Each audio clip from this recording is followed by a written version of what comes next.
की रचना हुई, उसके आधार पर ही हम अंदाज़ा लगाते हैं कि उनका जो नामकरण किया गया है उस आधार पर वे कहाँ के होंगे, उनके गुरु कौन होंगे, ऐसा अनुमान लगाया जाता है।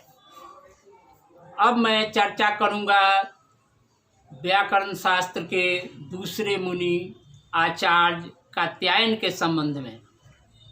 व्याकरण शास्त्र के त्रिमुनि में कालक्रम से कात्यायन का नाम पाणिनि के बाद आता है। इन्होंने भौगोलिक ग्रंथों की भी रचना की, पर इनकी महत्ता इनके वार्तिक पर अवलंबित है। पाणिनि के ग्रंथ पर अब तक जितनी समालोचनाएं लिखी गई हैं उनमें कात्यायन का नाम सबसे प्रधान है। जब अष्टाध्यायी को देखकर कात्यायन चकित हो गए और अष्टाध्यायी में दोष निकालने की प्रतिज्ञा कर ली। भगवान शिव की तपश्चर्या से उन्होंने भी अष्टाध्यायी के अनुक्त, दुरुक्त, पुनरुक्त आदि दोषों के उद्धरण स्वरूप पाणिनीय व्याकरण पर वार्तिक लिखा। पाणिनि को कात्यायन का यह द्वेष असहज हो उठा। उन्होंने आवेश में आकर कात्यायन को तत्क्षण दिवंगत हो जाने का शाप दे दिया। कात्यायन ने भी इसको न सहन कर पाणिनि को सूर्योदय के पहले सिंह द्वारा ग्रसित हो जाने का महाशाप दे दिया। फलस्वरूप दोनों आचार्य उसी दिन त्रयोदशी को शिवलोक प्रस्थान कर गए।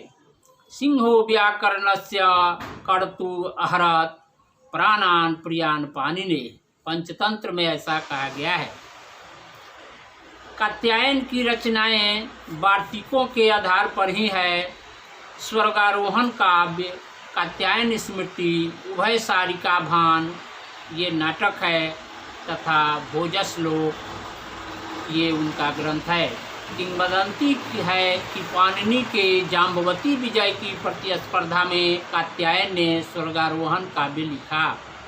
इनके काव्य के विषय में पतंजलि ने महाभाष्य में संकेत दिया है, वाररुचं काव्यम। तीसरे मुनि का नाम आता है जो व्याकरण शास्त्र के बहुत लोकप्रिय आचार्य हुए, उनका नाम है पतंजलि। आज पतंजलि योगपीठ और पतंजलि के नाम से बाबा रामदेव की व्यापार चल रहे हैं और वे पतंजलि ही लोग व्याकरण के रूप में प्रसिद्धि न पाकर बाबा रामदेव की पतंजलि कहकर एक हिसाब से वैसे बड़े महावैयाकरण का दुरुपयोग ही कहा जाएगा। फिर भी पतंजलि के विषय में जो कुछ व्याकरण शास्त्र में जानकारी है या किंवदंतियाँ हैं उसे मैं प्रस्तुत कर रहा हूँ। पाणिनि व्याकरण को सर्वांगीण बनाने में, सर्वसुलभ बनाने में पतंजलि का योगदान सदा स्मरणीय रहेगा। यह गोणिका के पुत्र थे तथा गोनर्द गोंडा के निवासी थे। इन्हें शेषनाग का अवतार माना जाता है।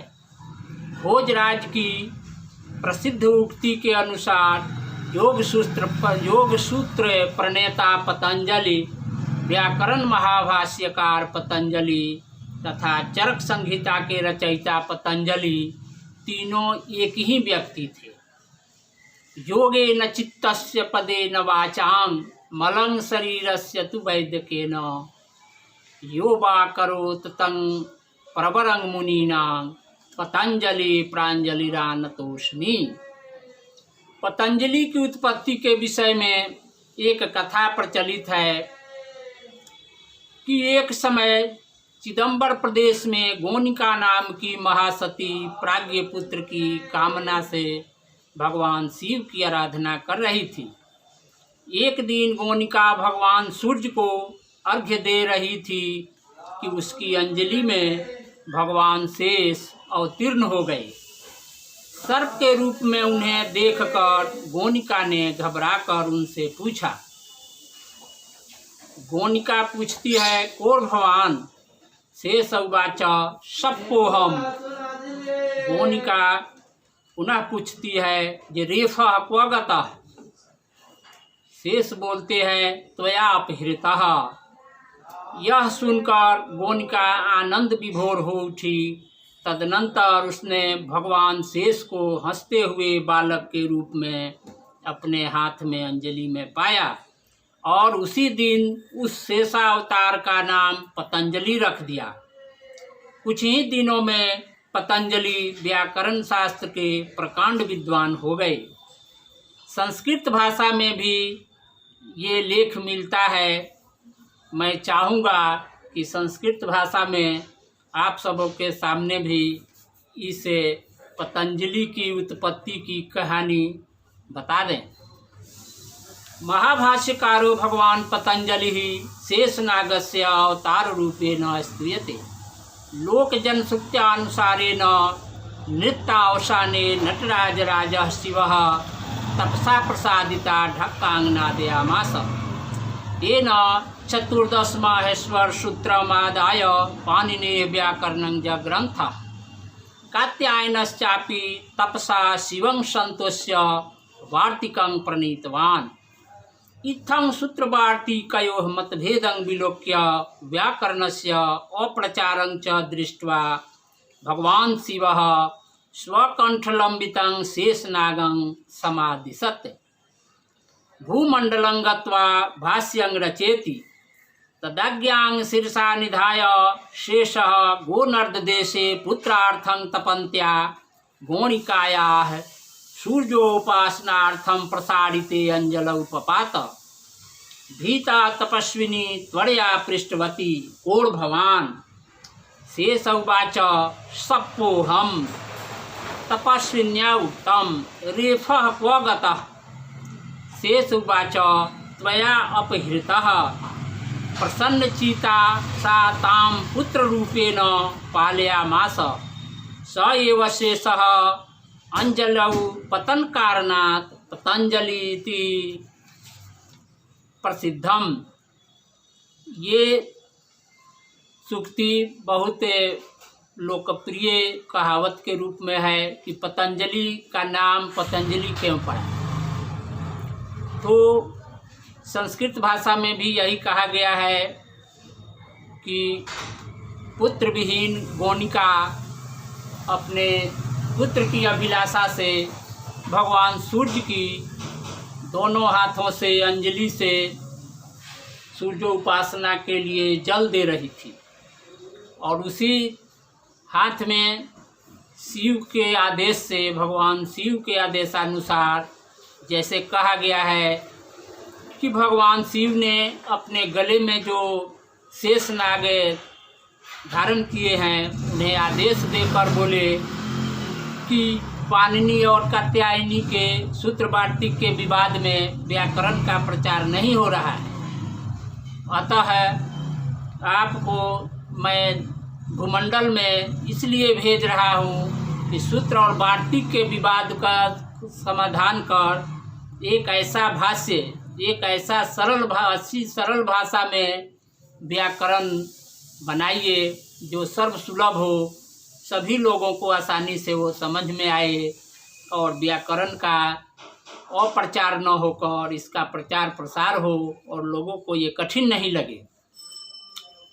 वही शेषनाग सूर्योपासनार्थं प्रसारिते अंजल उपपात। सूर्य के का उपासना जो कर रही थी गोणिका, उनके अंजलि में गिर गए और सर्प के रूप में देखकर गोनिका भयभीत हो गई और वही पूछती है कि आप कौन हैं, कौर भवान।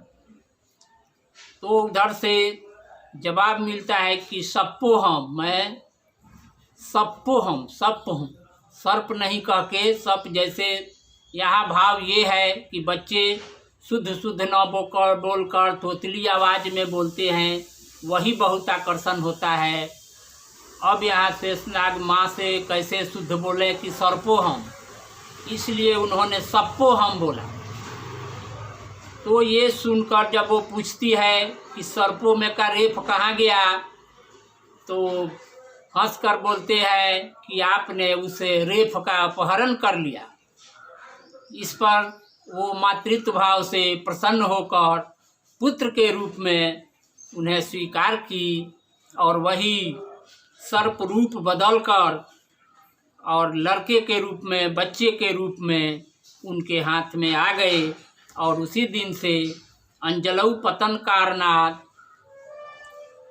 प्रसन्न चित्ता सा ताम पुत्र रूपेण पालयामास स एव शेषः अंजलौ पतन कारणात् पतंजलि इति प्रसिद्धम।